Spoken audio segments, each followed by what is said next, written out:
to get any coolant out of the heater blowing down here, and we've got the plug out of the side. It's going to be difficult for you to see because it means moving the camera, but you simply get your airline and put it on.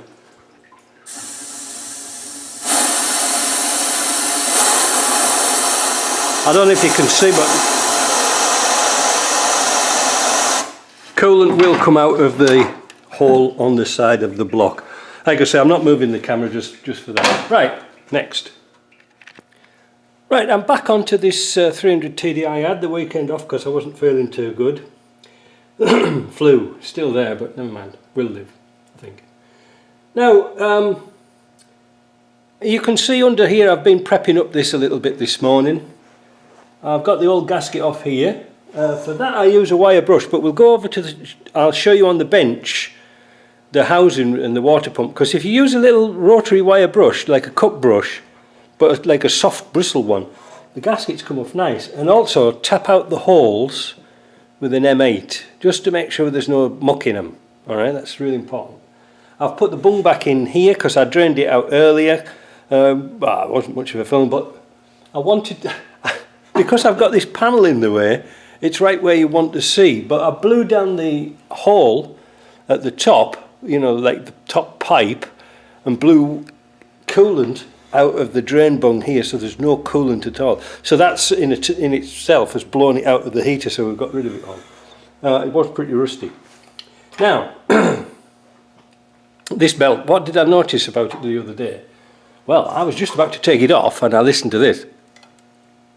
It's so tight, it's unbelievable. Yeah, so we're going to take that off. But before that, well, let's have a look at this here. This is the pulley JP machined up for us. It's kind of nice, made a nice job of that. Yeah, so now you can see how the seal goes straight on and then hits this rubber, so it won't cut, so that's alright. A lot of people ask me why do I keep running up and down to JP. Well, I have no place in here to put a lathe. Not let's put it in the container, it's going to be freezing cold in winter. That's no good for a lathe because all the oil gets thick. Yeah, so it's just as cheap for us to have a bit of a chin wag and a meet up. But back to this timing belt. So what I'm going to do, I've got my timing pins somewhere here. I've got my timing pin, and this one's for the injector pump. And what we're going to do is put the crank pulley in, turn this engine over and put the pins in now, alright? Because this has been going quite well, this engine, but we just don't know if somebody's advanced and retarded it on these three bolts here. Alright, it's kind of difficult to explain, because sometimes when I've put belts on, people say, well, it doesn't go as good as it used to do. And I said, well, I've put it back to standard, because somebody's like advanced the pump just a bit on these slots. So we're just going to make sure that that goes in. And then we'll take the belt off and wash this housing out. This is why I've got a load of sawdust on the floor in preparation, and then we can clean this up. I can't clean too much of it up in here because we'll try and get out as much as we can. Naturally, it won't come up as good as a steam cleaner, but I'm not putting the steam cleaner in here. We won't be able to see anything. Right, so let's get the timing pin in. Right, so I've got the pulley on and turning it a little bit.